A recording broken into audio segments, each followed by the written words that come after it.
Hey guys, welcome to the channel. Today I want to show you how to fix a leaky sink basket.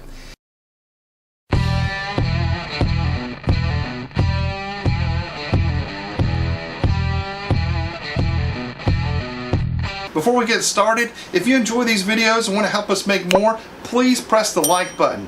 Subscribe to our channel and press that bell for notifications so you know when we release new videos. Now let's get started.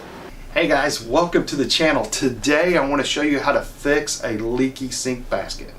This is something I've run into many times as a landlord, and I don't want to necessarily call out a plumber at $200 an hour to fix a sink basket. It's a pretty easy fix, and if you use this new design that I'm going to show you, it's even simpler than you could ever imagine to fix, and you'll have no problems and you'll save tons of money. So stick with me, I'm going to show you how to do this. First thing you want to check is you want to open the cabinets underneath the sink and inspect the drain pipes. Make sure you don't have a leak there. That's the most common place. Those PVC pipes, they have a little plastic ring, compression ring, and they just screw together underneath there.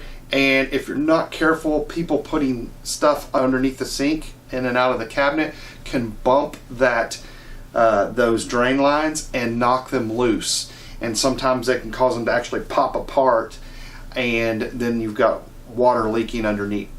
Make sure everything's connected good. If you inspect that and there's no leak there, then the next place you want to look is in the actual sink basket. Sometimes you can run water and it will drain properly and it will not be leaking, and you'll think, I don't know where this is coming from. Well, we don't have dishwashers, so most people in our rental properties have to wash dishes by hand. And when they do that, they fill up one of the basins, and they do that by putting the stopper in and filling it up with water. And when you do that, it creates more pressure. And oftentimes, the seal around that basket will not leak until you fill it up with water. And then it has enough pressure to start seeping out, and then you'll see leakage. So if you can't see it just running out when you're running the water, you might put the stopper in and let it fill up with water and then check it again to see if it's seeping from the pressure of having water in the sink. Once you've figured out which basket's leaking and where the problem is, you're going to want to replace it. It's a lot easier just to replace the whole basket than to try to reseal one. And the reason for that is because most of the old baskets have an old design where the basket, you put plumber's putty around the opening, you put the basket in from the top, and then you screw a ring onto the bottom of the basket, and that's what holds it in there. And that ring has a bunch of little nibs on it, little bumps, and you're going to have a special tool that you put on there to tighten and to tighten it down and to loosen it to take it out, to take the old basket out. That special tool is kind of tricky to use, and I don't like to use it. It's not fun to use because it tends to slip off those little bumps, and it's a knuckle buster if it does. And so you don't really want to use that. The other problem I have with that design is when you're putting a new seal in and you put that plumber's putty in and you start cranking down on it and tightening it, it tends to want to twist the basket if you're not careful, which will twist the plumber's putty out and break the seal, and then you'll think you've got it fixed and it'll start leaking again. So the one thing great about the new design that I use is that it doesn't require you to twist that down to get it tight, and that's really a good benefit. Now, to get that off, it can be very difficult to get those old rings off. There is a tool that you put down in the top of the sink into the basket from the top side, and then you get under there with that tool, and it usually takes two people. Someone has to hold the top part, and you crank on it to get that broken free and get that ring off the bottom. Because if you don't have something to hold the basket, a lot of times when you crank on it, it's going to, and if the seal's already broken, it's just going to turn the basket inside the sink, and you're never going to get anywhere because it's not going to back the ring off. So what you need to do is try to get it off that way, with maybe get someone else to hold it while you crank on that and get it off. If you can't get it off that way, and this one I'm going to show you here, the last one I did, I could not get the ring to break free. I actually took a multi-tool and cut the ring off. and that is something that you have to do sometimes to get them off. But once you do that and you take it out, the easy part is putting the new one back in. If you get the new type of basket that has a triangle plate on it with 3 thumb screws, that is the best and easiest to install. It will cost you a little bit more. They tend to cost like $12, $13, whereas the other ones might be $7 or $8.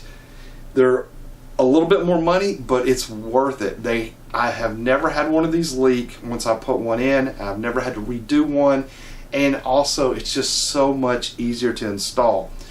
Once you put your putty in, you just drop the basket in place. It's got a ring, it's got a rubber O-ring. You put that on the bottom, and then you put the metal ring in there, and that metal ring has a groove in it, and that's where the 3 thumb screws will go into that ring.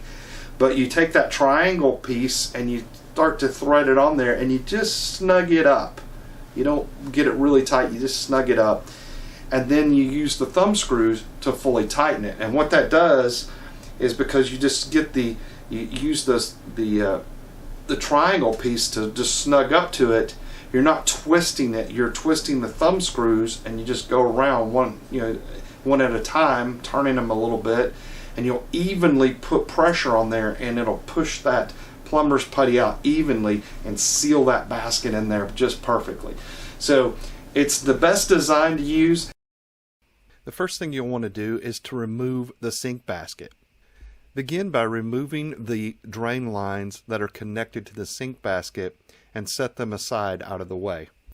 If you'll look underneath the sink, you'll see a threaded ring around the bottom of the basket. This ring is called a lock nut, and this tool that I'm using in the picture is a lock nut wrench that will help you take this ring off.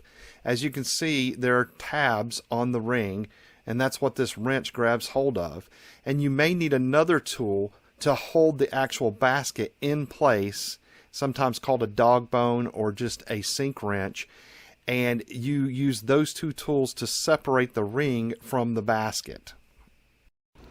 Unfortunately, this one had been on there so long that it was seized up, and I actually had to cut it off with a multi-tool. And you can see here where I cut the ring off. Not only are these rings hard to get off many times, and you have to cut them like this, but oftentimes they're hard to get on because underneath the sink you have a limited amount of space, and as you're trying to tighten it, a lot of times you spin the basket. When the basket slips, it causes the putty to break its seal, and oftentimes you'll have to take the basket out, reapply the putty, and try to set it again. Even though this is the most popular design and the least expensive, I have found one that's a little more expensive, but it's a much better design, and it's my secret weapon in how I make this job an easy fix. The genius of this design is the 3 thumb screws that you see here. The triangle piece spins onto the threads, and then you tighten everything down with the 3 thumb screws. The little metal piece that I just took off is a metal nut that is to hold your tailpiece on. That's another good feature of this. It uses a metal nut, which allows you to put metal to metal instead of a plastic nut to the metal threads. As you can see in this picture, the one on the left has a plastic nut, the one on the right has a metal nut.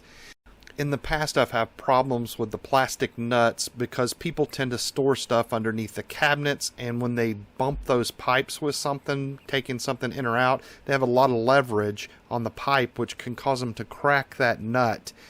Once that happens, the nut will no longer tighten up against the basket. It'll remain loose, which will cause a leak between the basket and the tailpiece.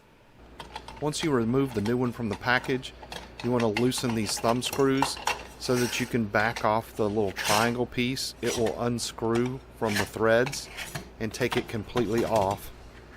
Next, you'll want to take some plumber's putty and roll it up in your hands into a long string of putty, and then make a circle with it and put it down around the lip of the sink where the basket goes. Next, you'll want to take and carefully put the basket into the hole, making sure you don't knock any of the putty loose or down into the hole.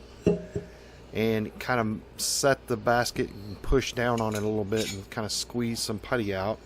Then you're going to take the ring. There's a rubber seal and then there's a metal ring. Those go up against the bottom of the sink. The rubber ring goes first and then the metal, and you're going to turn it while the groove is down. The little in the ring's got like a groove in it. You're going to turn that down, but you'll put the rubber seal on, then the ring, and then you'll take the triangle piece and thread it on to the basket.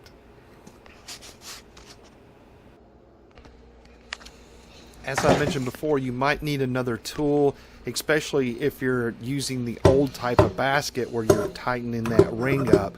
This is a faucet wrench, and this one has a basket holder in it, and it has little pegs that kind of drop down into the holes on the basket, and it allows you to hold on to it while you're tightening up the other side.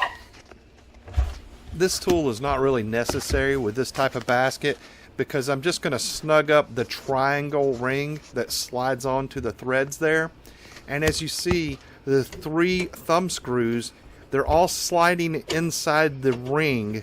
There's a little track or groove in that ring, the metal ring that I just put up next to the bottom of the sink. And as I tighten that, those 3 thumb screws slide around inside that track. Apologize for some of the video of this being poor quality.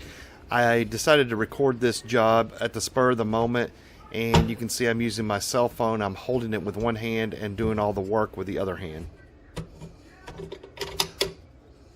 Now you may want to back those thumb screws out so that you can get that triangle ring tightened up as snug as you can, and then you come back and one at a time tighten up each one of those corner thumb screws. And as you tighten them, you just kind of go around in a circle. I just tighten each one a little bit at a time, and then as you get through, you'll see on the top that the putty will be oozing out of the top of the basket. Once you've got everything tightened up good, your basket will look like this on the top, and you can see the putty's oozed out around the basket. You'll just peel that off, the excess putty, and clean that up a little bit. Now we're ready to reconnect our drain lines. If you look at the tailpiece, you'll see that one end is flanged. Put the metal nut on the flanged end. It will connect to the basket. The other side will get a plastic nut and a compression ring. Once you have that, put the plastic washer that goes into the flanged opening into the top, and then you will have to seat the pipe into the bottom P-trap first, and then push down and let it slide down into it, and then slide your metal nut up to the basket and get it started and thread it in as tightly as you can, and to make a good solid connection there. Once you've completed that, you can tighten up the bottom, which will allow that compression ring to seat, and it should tighten up against the P-trap and make a seal there. As you can see, using this new basket design makes this job a lot easier. And once it's finished, here's what the finished basket should look like from the top. Thanks for watching. If you enjoyed this video, please press the like button. And if you'd like to see more, subscribe to our channel. Don't forget to hit the bell for notifications so you know when we release new videos. And if you'd like more information on real estate investing, go to retirerichwithrealestate.com. Until next time, I'm Paul Price, teaching you how to retire rich with real estate.